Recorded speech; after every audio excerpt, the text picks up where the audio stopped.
શિક્ષક યુવકના બંને ચક્ષુઓનું દાન કરાયું। અબ્રામામાં ચાલુ ક્રિકેટમાં એમ્પાયરને છાતીમાં સીઝન બોલ વાગ્યો, બેભાન થઈ જતા મોત નીપજ્યું।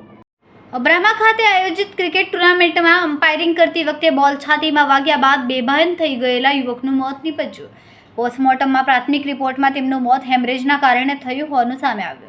બનાવ અંગે પોલીસે અકસ્માત મોતની નોંધ કરીને તપાસ હાથ ધરી છે।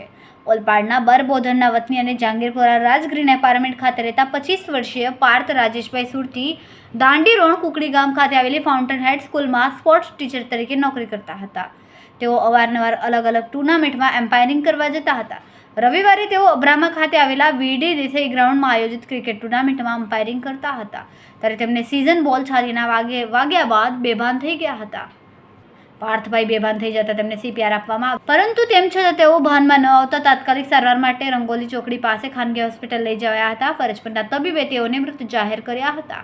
પાર્થભાઈનું મોતનું ચોક્કસ કારણ જાણવા માટે પોસ્ટમોર્ટમ કરવામાં આવ્યું, જેમાં પ્રાથમિક રિપોર્ટમાં બ્રેઇન હેમરેજ થવાના કારણે મોત થયું હોવાનું સામે આવ્યું છે। તેમની આંખોનું દાન કરવાનું હોવાથી મૃતદેહને સિવિલ હોસ્પિટલ લઈ આવ્યા, જ્યાં તેમની ચક્ષુઓનું દાન કરવામાં આવ્યું।